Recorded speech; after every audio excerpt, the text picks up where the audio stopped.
cause, plus rien, je fais. Et il arrivait, il me dit, il sort.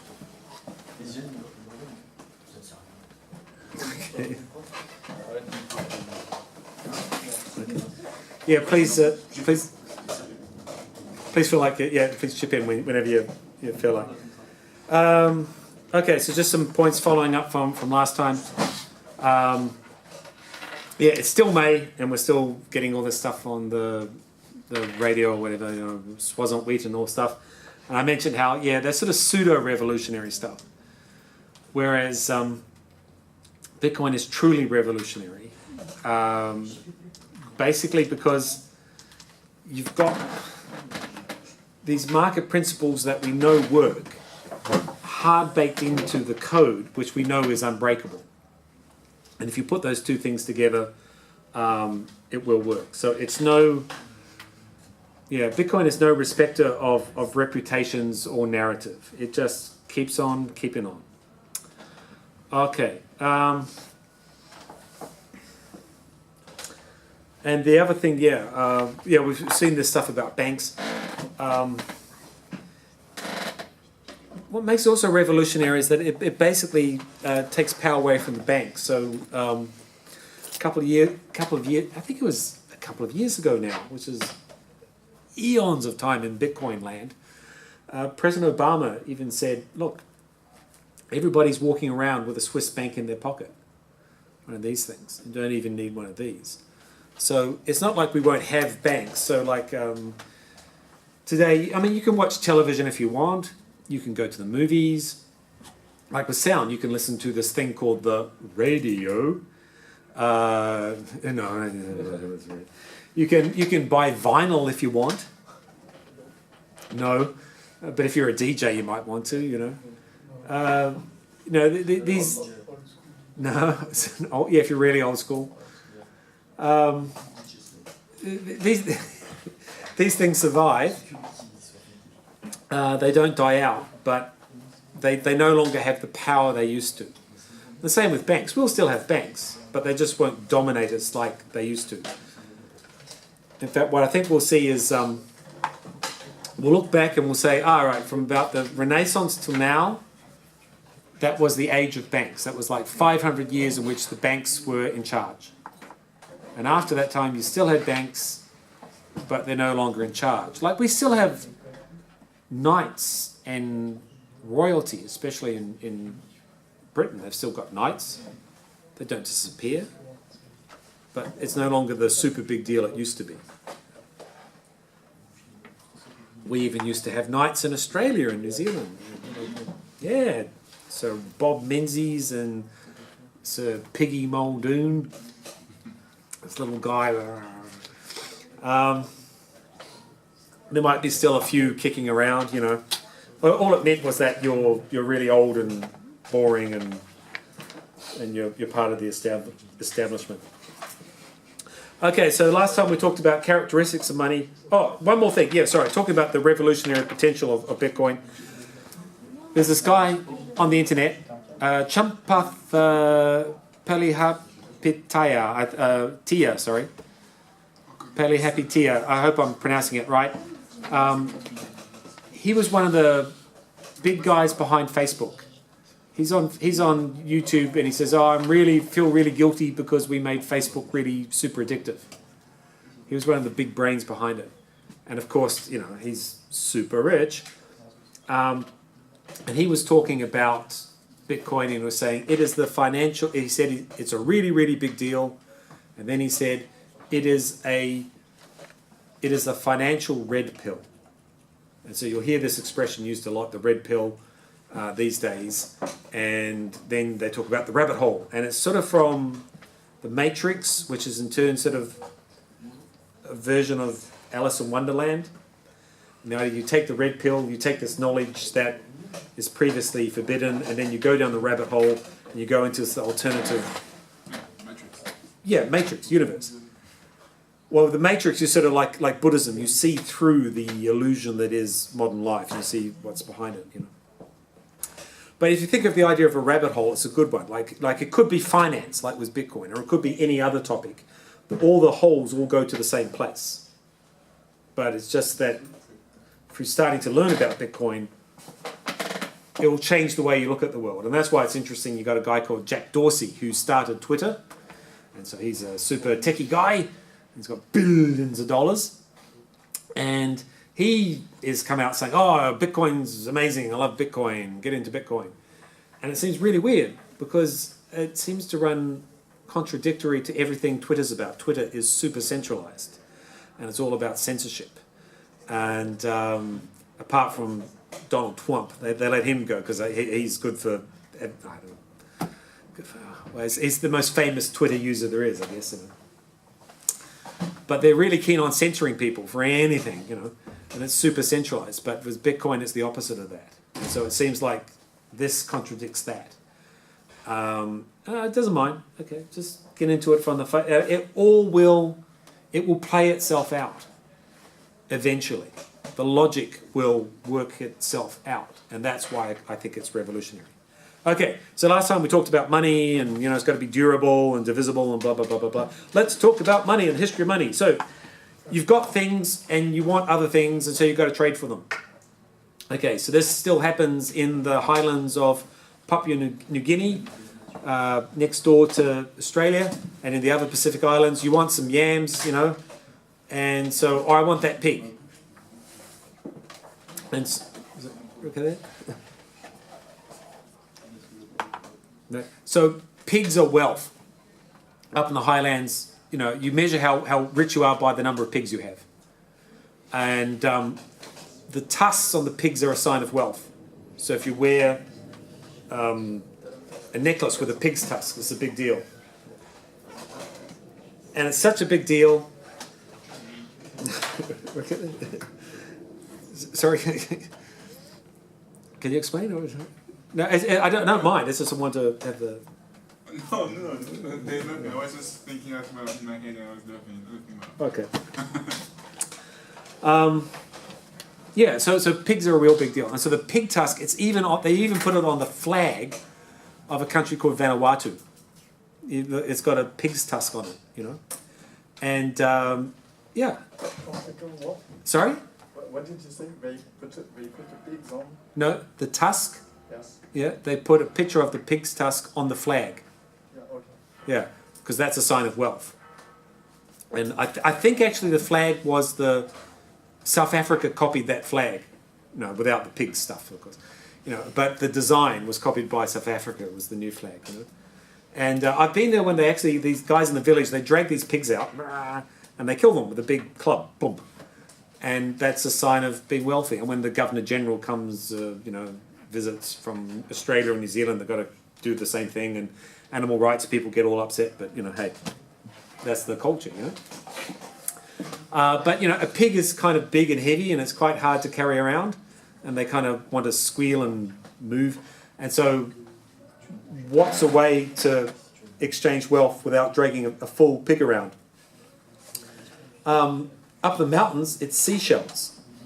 Still to this day in New Guinea, they don't trust paper money so much because they've seen governments come and go. They've seen the Germans, then the Australians, the Japanese for a little bit, the Papua New Guinea government, and now that's sort of disappearing. They want some seashells, good, honest seashells, Always count on seashells, that's real money, Now, of course, if you live by the sea, it's lots of seashells. I'm wealthy. But, up in the mountains of New Guinea, they want those seashells. That's what's real value. And it's a way of keeping count. On another island, this is something you also see on the internet, I think it's an island called Yap, somewhere in Micronesia. They have these giant stone wheels, really giant stone wheels, and they use those as the way to count wealth or money. And of course, because everybody wants a giant stone wheel, because it's so giant and round. Oh, that's great, And so they would use that for money. And one day they were trying to move one of these things. And they actually put it on a canoe. And they were paddling it out and it fell off. And went to the bottom of the sea. And of course, they can't get it out. But here's the thing. They kept trading it. They knew who owned that giant wheel that nobody could see or touch that was at the bottom of the ocean. It was still, well, give me those chickens and I'll let you own that wheel. And that I can't see and you can't use. But it was still used as money, which is cool. I think that's an interesting example of sort of theoretical digital money, you know.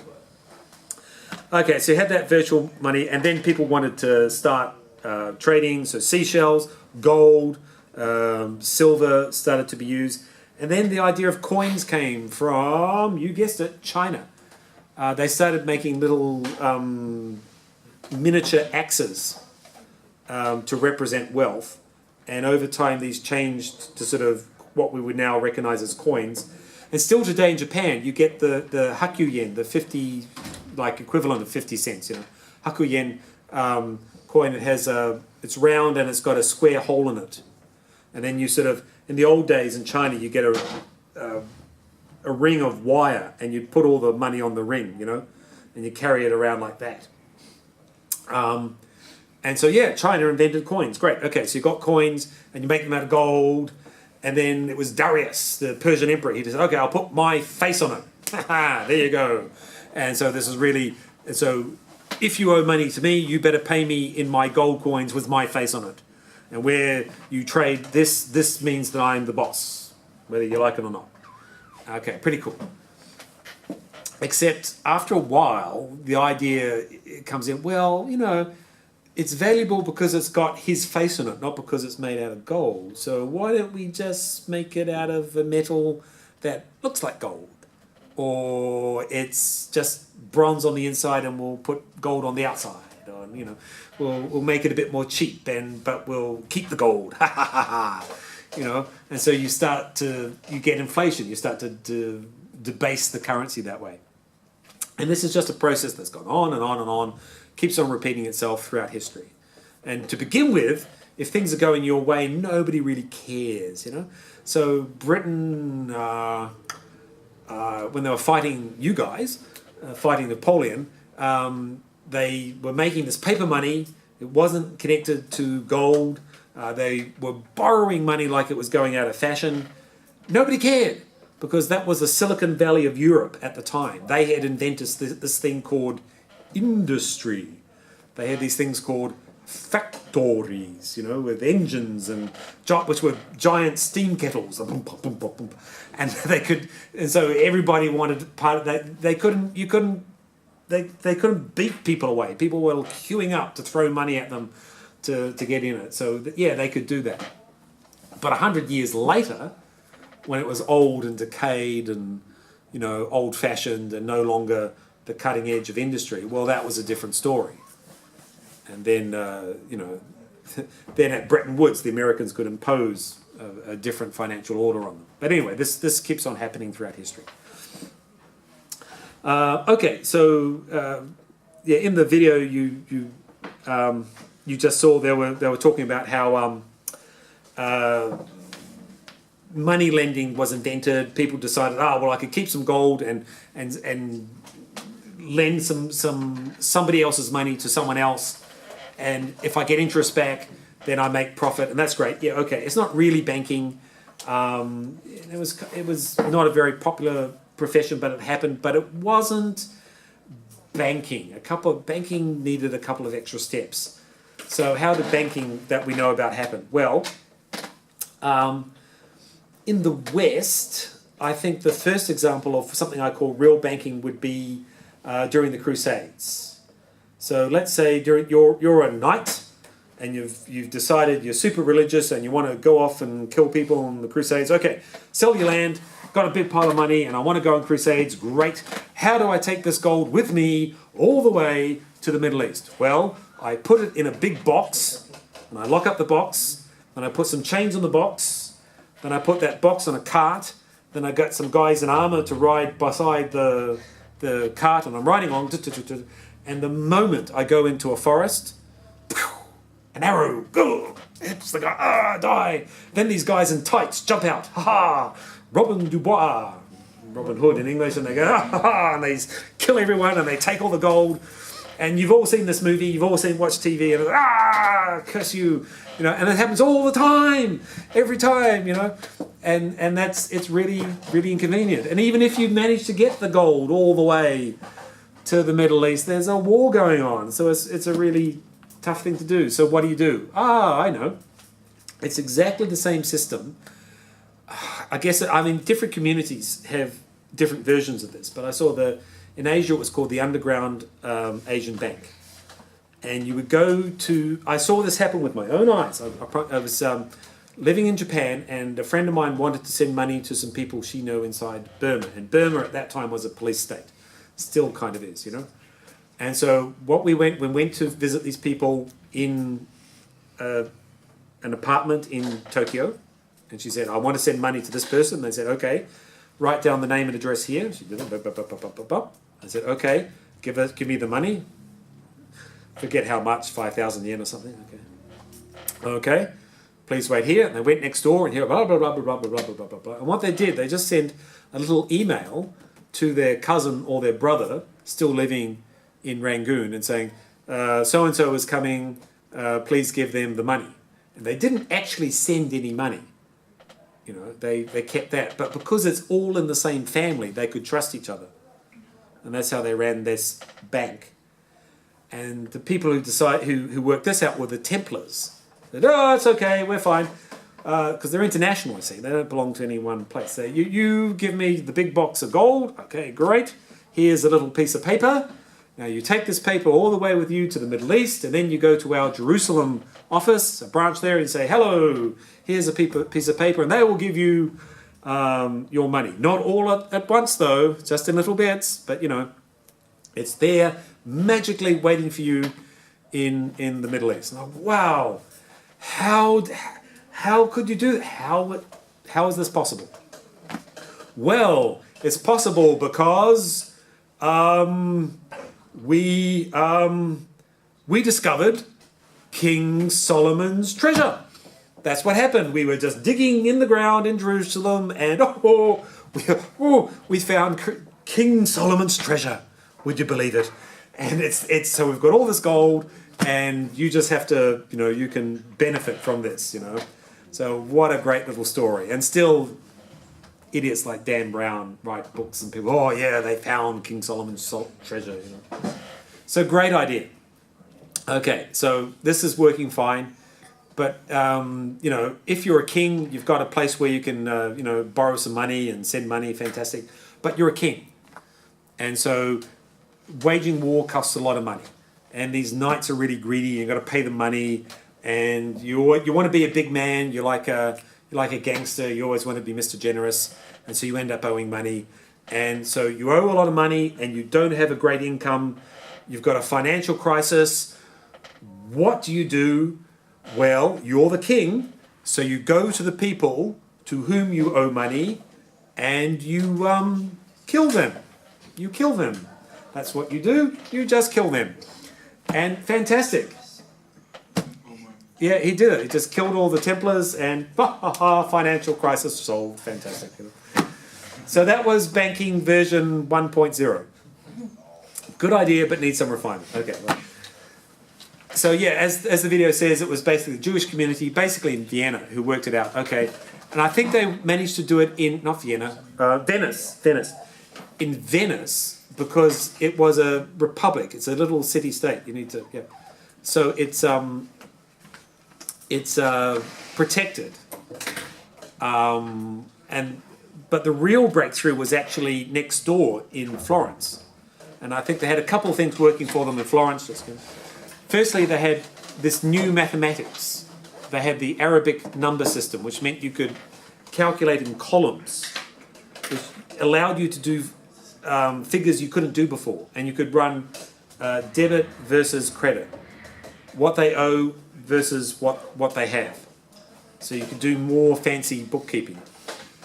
The next thing they did was they worked out, instead of loaning all our money to one guy who's really powerful and really violent, why don't we give a little bit of the money to this guy and a little bit to this guy and a little bit to this guy?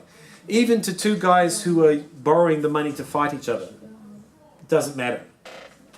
We'll do that. Called diversification. So, and that worked. And basically they became the richest people in Italy.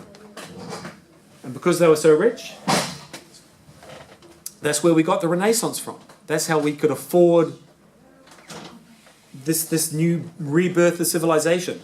Like the Medicis, who paid for most of it. They were paying for Michelangelo and even Da Vinci himself for a while. And all this art, all this explosion of art and science, it was due to the Renaissance. So banking creates problems, but hey, it's also gave us this last burst of civilization, which wasn't such a bad thing. Okay, so you have then I could mention about the same time. You also have another invention coming from China that makes this really work. You have cash. You have paper money. It actually didn't really radically change things for several hundred years. Most money wasn't cash until say the 18th or 19th century. The adoption wasn't that great, but then you had the idea that the paper money and the gold coins are different things. That the paper money is just a certificate that tells you actually have the rights to this gold money. And that stayed the case right up until the 20th century, really. Officially, everybody talks about 1971, when Richard Nixon took the US off the gold standard. But for most countries, it was basically the Great Depression and World War II, where they said, look, we can't afford this anymore. And now paper is free floating, is what we call fiat. It's worth something because the government says so. Yep. And so that's something to keep in mind.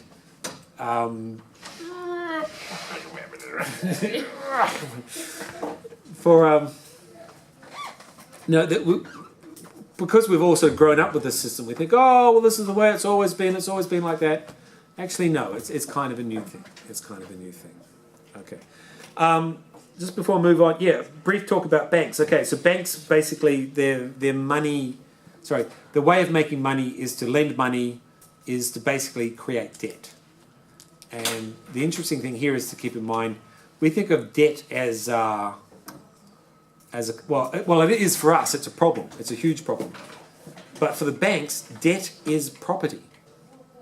You know, it's something that makes you money. Like if people owe you money, that's great. That means you've got a source of income. If everybody pays off their money, that's a disaster. You've got no more income. Debt's what debt's great. That means you've it's like when you buy debt, you're buying a permanent source of income forever. So that's why people were prepared to trade what they thought were good loans with the housing crisis, because they thought, I'm buying guaranteed income forever and I never have to work again, sort of idea. Well, there are banks, so that idea. Okay, so you've got banks which can create wealth out of thin air, and for governments, it's almost too good to be true. Like you can see over time, like they know, this is they want to run it on good monetary principles and not go into debt and not tax too much and be very sensible. But a crisis comes along, usually in the form of a war, and they just need the money. That's the way it is. It's just you can't. There was a song during the Vietnam War, and it was like, "War, what is it good for? Absolutely nothing. Say it again." Actually, war is good for creating states. That's what war does. It destroys states, but it also creates states. And as we learnt the hard way in the 1990s, people really need states. But still, war is just really expensive. And the way a state figures out how to pay for it really just changes everything. So the British, they were fighting you guys in the 7-Year War, and they won. But come on down. it was really to do that. They just borrowed money like it was going out of fashion, and they were hugely in debt, and so they had to get it back, and so they wanted.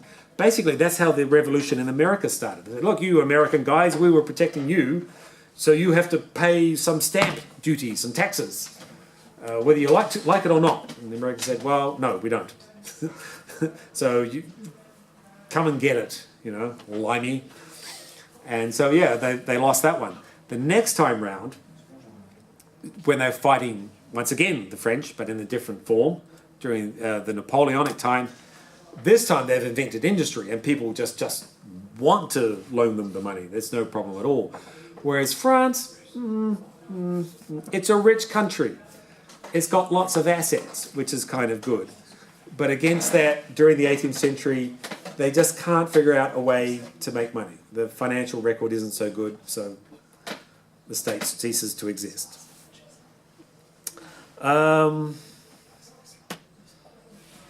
Okay.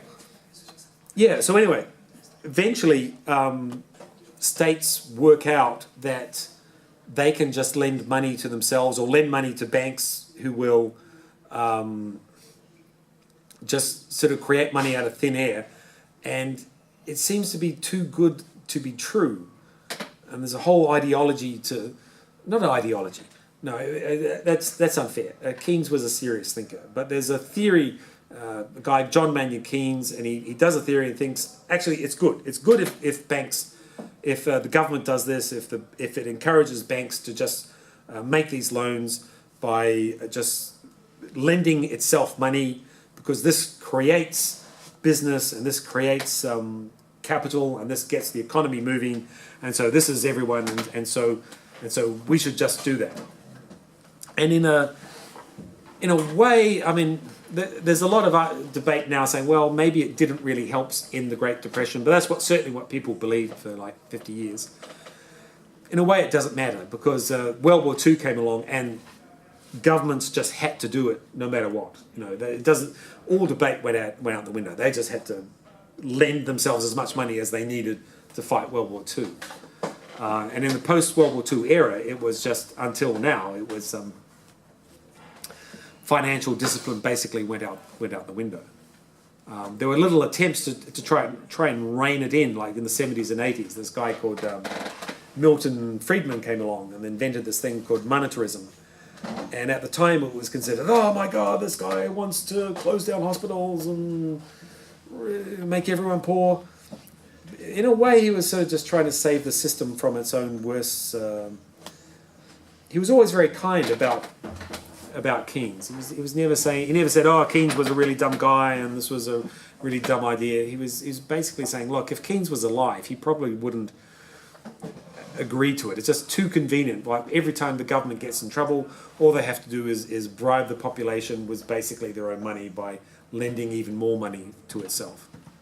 And so we have a situation now where we have so much debt owed by collectively all of us that nobody in their right mind could conceive a situation which it could possibly ever be paid back.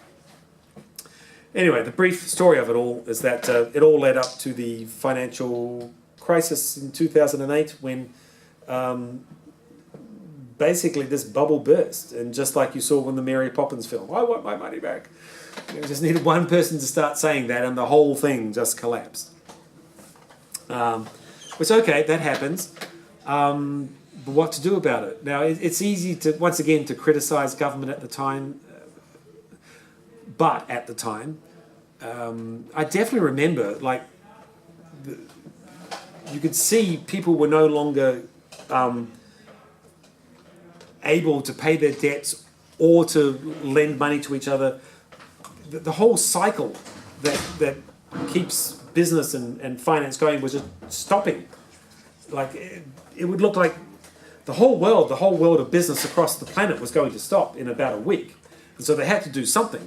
So their response was, especially in the United States, okay, we'll just give the banks billions of dollars, all the money they want. Just think of a large number, and we'll put $1 trillion at the end, and you can just take it. It wasn't quite, they had to pay it back. But basically, the taxpayer would ran to the rescue of the